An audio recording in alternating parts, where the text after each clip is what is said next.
अगर आपको ऐसा लगे कि अब परमानेंटली मेरा पाचन कमजोर पड़ने लग गया, मेरा निष्कासन कमजोर पड़ने लग गया, मेरी हड्डियों की लचक कम होने लग गई, मेरी हड्डियां सख्त होने लग गई, मेरी हड्डियों की जोड़ अब मेरा उतना साथ नहीं देते जितना कभी साथ, बोल दो, थोड़ा थोड़ा कीर्तन में आप भी मेरा साथ देते रहना। मैं सच मानो योग वार्ता को योग कीर्तन से कम दर्जा नहीं देता। और ईश्वर को साक्षी बना करके मैं कहता हूं कि ना मैं बोलता ना आप सुनते, बोलवाता भी वही और आपको सुनवाता भी वही है। इस बात को हमेशा याद रखना। जब आपकी हड्डियों के जोड़ बिगड़ने लग जाएं, जब आपकी हड्डियां सख्त होने लग जाएं, जब आपके फेफड़ों के काम करने की क्षमता घटने लग जाए, जब आपके फेफड़ों की वायु कोशिकाओं के भीतर ऑक्सीजन को ग्रहण करने की क्षमता गिरने लग जाए, और एक और बता देना, मन ही मन सोचना, आपके चेहरे पर झुर्रियां पड़ने लगे, आंखों की ज्योति कम होने लग जाए, कानों से कम सुनने लग जाए, आपकी त्वचा के ऊपर रिंकल आने लग जाए, आपकी प्रणालियां कमजोर होने लग जाए, उनका तालमेल बिगड़ने लग जाए, आपके दांत निकलने शुरू हो जाए, आपको भोजन चबाने में कठिनाई आना शुरू हो जाए, कभी दांत में दर्द हो जाए एक दिन के लिए, तो ये उस श्रेणी में नहीं आता। जब निरंतर ये समस्या एक सिम्टम के रूप में आपके जीवन में उतरने लग जाए, और रात को जब आप 2 बजे वॉशरूम करने के लिए उठते हो और वापस बिस्तर में जाते हो, दोबारा नींद ना आए, अनिद्रा का रोग कहते हो ना, पति पत्नी को कहती है, कहता है, पत्नी पति को कहता है कि आज तो 2 बजे वॉशरूम के लिए क्या उठा, तब से जागा हुआ हूं, बदन दर्द कर रहा है, नींद ही नहीं आई। क्यों? ड्यूटी गया था, कहां गया था? ये जो अनिद्रा का दोष जब आपके जीवन में आने लग जाए, जब आपकी याददाश्त शक्ति कमजोर होने लग जाए, जब आपकी मानसिक शक्तियां कमजोर होना शुरू हो जाए, जब खाना खा के सब्जी का बताने का तरीका भूल जाए कि दोपहर को कड़ी खाई, शाम को पत्नी ने पूछा कि क्या खाएगा, कहता कड़ी खाने का मन है, बहुत दिन हो गए खाए।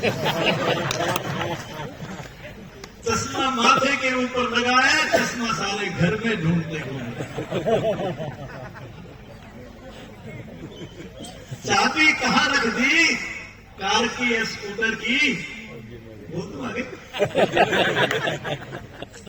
भूल गए।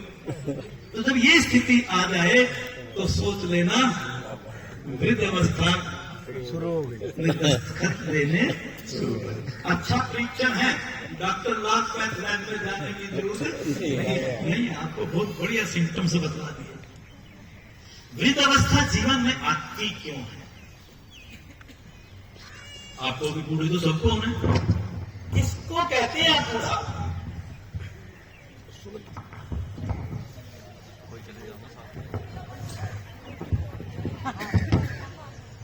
जो योग नहीं करते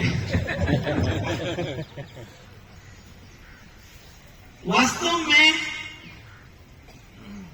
वृद्ध अवस्था का आने का एक कारण आयु अवश्य है, लेकिन हर दृष्टिकोण से आयु को कारण मानना बिल्कुल गलत है। अगर जीवन में शरीर के भीतर जीर्ण रोग आ जाए, if you are suffering with chronic disease, लाइलाज, अगर आप ऐसी बीमारी से पीड़ित हो गए, परमानेंट घुटनों में दर्द हो गया, डॉक्टर ने कहा कि रिप्लेसमेंट होगी, आपको परमानेंट आपके मसल्स का चयापचय बिगड़ गया, आपको कैंसर जैसा रोग हो गया, तो आप देखेंगे कि बुढ़ापा बहुत तेजी से शरीर के अंदर, बोलिए, आना शुरू हो जाएगा। आप सक्रिय नहीं हैं, आप निष्क्रिय हैं, आपकी दिनचर्या ठीक नहीं है, आपकी स्वास्थ्यचर्या ठीक नहीं, आपकी रात्रिचर्या ठीक नहीं, समय पर नहीं सोते, समय पर नहीं उठते, समय पर नहीं खाते, आयु के अनुसार भोजन ग्रहण नहीं करते, मौसम के अनुसार भोजन ग्रहण नहीं करते, शरीर की प्रकृति के अनुसार भोजन ग्रहण नहीं करते, आप स्वास्थ्यचर्या का पालन नहीं करते, प्रातः काल उषापान का आप सेवन नहीं करते, और 1 घंटा प्रतिदिन, आगे बोल दो, अच्छा आप ध्यान है, योग के केंद्र पर जाकर के साधना नहीं करते। तो ये छोटी छोटी बातें हैं। वो बात दूसरी की सेवानिवृत्त हो गए, आप 60 साल के हो गए, सेवानिवृत्त हो गए और अपने आप को बूढ़ा मान करके घर में बैठ गए। आप सच मानो, जो बुढ़ापा आपका 80 साल में आना था वो 60 साल में आप रिटायर हुए, 62 साल की उम्र तक आप बेड रिडन हो जाओ। आपने निष्क्रिय बना दिया अपने आप को, आप अकेलेपन में जी रहे हैं। आप ऐसे सत्संग नहीं करते, समाज में बाहर निकलो, अपना चेहरा दूसरों को दिखाओ और दूसरों का चेहरा देख करके आप उसकी आभा को भी ग्रहण करो। आप खुद हंसो और दूसरों को हंसाओ, आप खुद योग करो और दूसरों को योग कराओ। अगर आप इस मार्ग को नहीं करोगे तो सेवा निवृत्त होने के बाद 2 साल में लगेंगे, बुढ़ापा आपको घेर लेगा। सेवा करके नहीं देखी, वरिष्ठ आयु सेवा के लिए। हम अभी भी स्वार्थ भरा जीवन जी रहे हैं, अपने लिए जी रहे हैं, अपनी सहूलियत के लिए जी रहे हैं, अपना धन कमाने के लिए जी रहे हैं, अपने परिवार को मैंने सारा कुछ मान लिया। आप सच मानो, परिवार की सेवा जरूर करनी चाहिए, वो आपकी ओब्लिगेटरी ड्यूटी है। लेकिन आज 15 अगस्त है, पूरा भारतवर्ष 70वां स्वतंत्रता दिवस मना रहा है। मैं कहता हूं कि आप इस दिवस पर एक संकल्प ले लीजिए, ये दिवस सार्थक हो जाएगा। हम अच्छे समाज का निर्माण करेंगे, हम मजबूत राष्ट्र का निर्माण करेंगे, और योग के मार्ग पर चलकर के ये दोनों काम हो सकते हैं। आप राष्ट्र भक्त बनिए, आप केवल परिवार तक अपने आप को सीमित करके मत देखिए, पूरे भारत को देखिए, पूरे समाज को देखिए। समाज का हर व्यक्ति मेरे परिवार का सदस्य है। दूसरे की पीड़ा को अपनी पीड़ा जिस दिन आप बनाना सीख जाएंगे, दूसरों की पीड़ा को जिस दिन आप भरना सीख जाएंगे, भगवान भी आपको जीने की ऊर्जा देगा। भगवान भी आपको जीने की ऊर्जा देगा। ये इलाज है बुढ़ापे से बचने का। क्या? अपने आप को सक्रिय रखिए। सक्रिय कैसे रहेंगे? भारतीय योग संस्थान के साथ जुड़ जाओ, उसके कार्यकर्ता बन जाओ। सुबह 4 बजे उठाना शुरू कर देंगे आपको, और सुबह 4 बजे उठाना शुरू कर दिया तो शाम को 8 बजते ही उबासियां लेना शुरू कर दोगे आप। कल मैं अपनी धर्म पत्नी के साथ, वो आई हुई है, उनसे पूछना ये, मैं रास्ते में जा रहा था, सैर कर रहा था, जैसे इवनिंग वॉक, तो उनकी सहेली मिल गई। उनकी सहेली ने कहा आप चलो अंदर, आओ भगत के लिए। मैंने कहा नहीं, अब तो नहीं, फिर कभी आए। कहते नहीं आप चलो। मैंने कहा नहीं, मेरा सोने का समय होगा। टाइम हुआ था ठीक 7:50 7:55 के आसपास की बात है, अब तो 7:45 ही हो। 8 मान लो, 8 घड़ी में टाइम देखा, चकित, कहते क्या कह रहे हैं आप? 8 बजे। मैंने कहा हमारा टाइम ही ये होता है।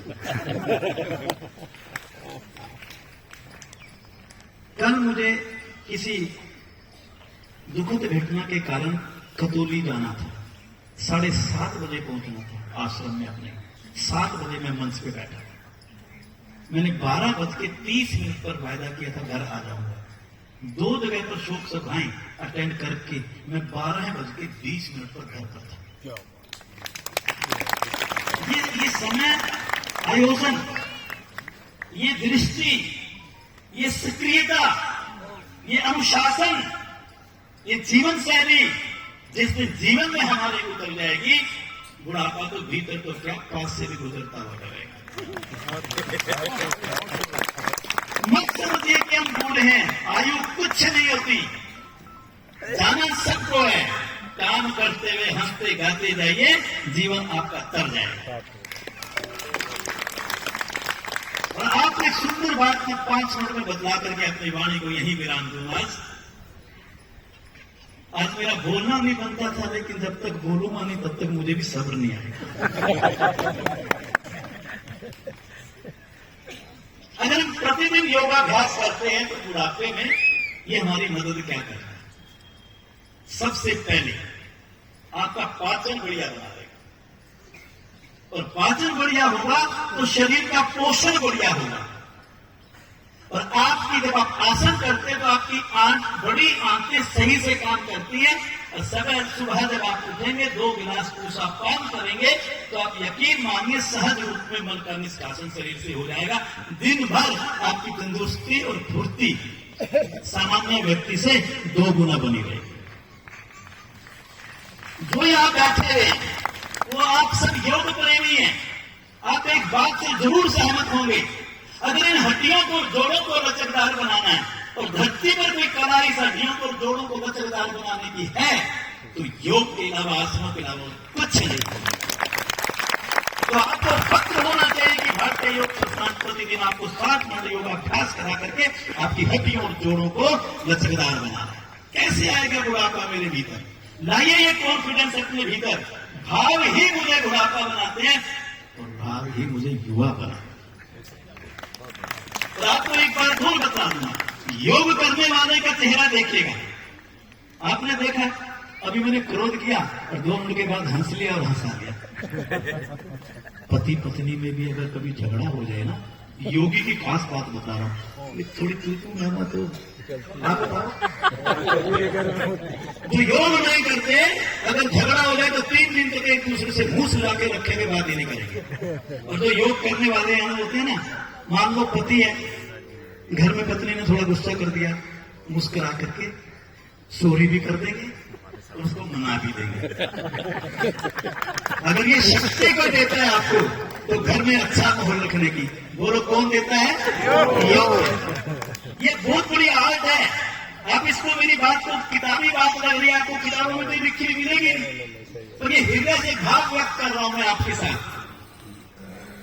आपके ग्रंथियों का जो स्राव है, हार्मोनिक सिस्टम बॉडी का जो है, जो स्रावों का जो संतुलन है, चाहे वो एंडोक्राइन सिस्टम हो,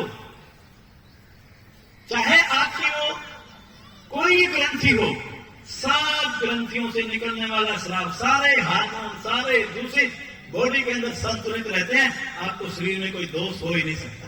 हर रोज आप इन रिब्स को, इन इंटरकोस्टल मसल्स को, इन फेफड़ों को, लंग्स को आप किसी न किसी आसन से मसाज करवाते हैं। इससे उनकी वायु कुटिकाएं लचकदार बनती हैं, उनके अंदर ऑक्सीजन ग्रहण करने की क्षमता अधिक होती है, आपके शरीर में रक्त का शोधन अच्छा होता है और आप युवा बने रहते हैं। ये मात्र केवल योग से संभव है। अगर स्वस्थ रहने की आपके अंदर इच्छा है तो एक ही चाबी है, अपने इम्यून सिस्टम को बढ़िया बनाना। किसको बना लो? इम्यून सिस्टम, प्रतिरोधक शक्ति को। और मैं इस भगवान के पवित्र मन से ये दावे से कह सकता हूं कि योग करने वाले का इम्यून सिस्टम शिखर पर होता है।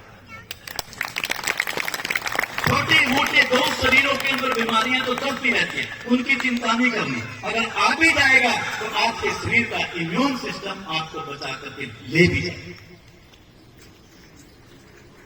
ये शक्ति है इम्यून सिस्टम की। और जितना आत्मविश्वास योग पर चलने वाले व्यक्ति को अपने ऊपर होता है, एक सामान्य व्यक्ति को बोलो नहीं हो सकता। जरा से भी कोई बात होगी आपके मन में एक ही भाव आएगा, मैं योग करता।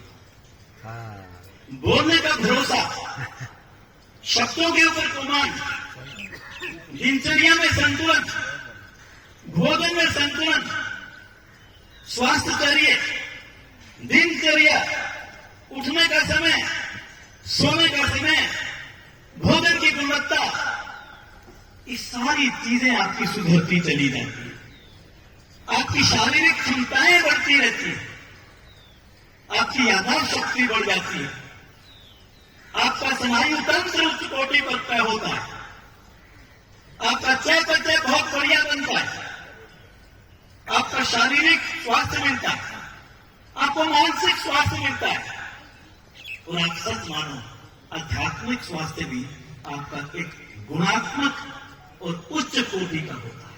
आध्यात्मिक विकास वही कर सकता है जीवन में अपना, जो कि वास्तव में मेरे इस जीवन का लक्ष्य है, जो योग के मार्ग पर चलता है। क्योंकि पहले वो अपने इस इंजन को ठीक कर लेता है, फिर मन को ठीक कर लेता है, अपनी इंद्रियों को ठीक कर लेता है, अपने चित्त को शुद्ध कर लेता है, अपने अंतःकरण को पवित्र कर लेता है, अपने संस्कारों को निवृत्त कर लेता है। और जब वह यह स्थिति प्राप्त कर लेता है तो साक्षात प्रभु के दर्शन करता है, साक्षात प्रभु के दर्शन करता है।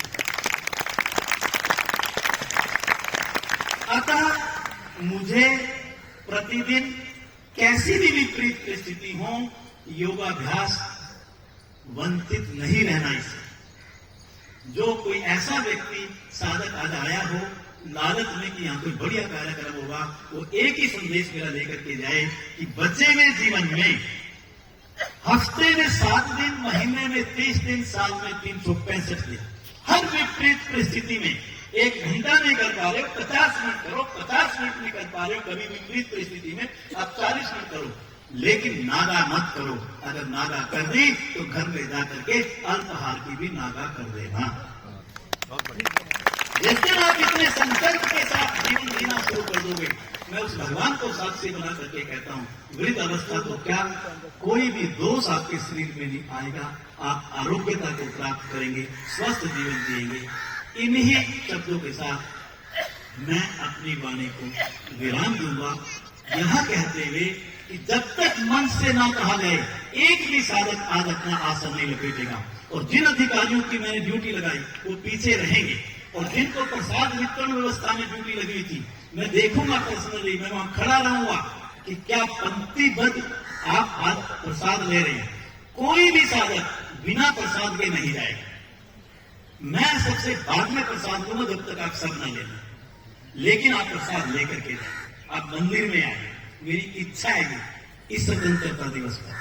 उसके बाद बड़े आराम से सामग्री का स्टॉल है, सामग्री स्टॉल पर जाइए, जो आपको मतलब की चीज आपकी है, सारे मतलब की होती है, जो आपको चाहिए वो लेकर के जाएंगे। अगर जरूरत पड़ी तो मैं दोबारा माइक पर आऊंगा, नहीं जरूरत पड़ी तो मैं नहीं आऊंगा, पर मैं आने से हिचकिचाऊंगा नहीं अगर अनुशासन होता है।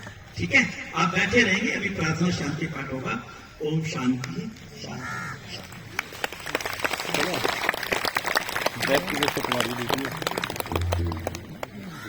आदरणीय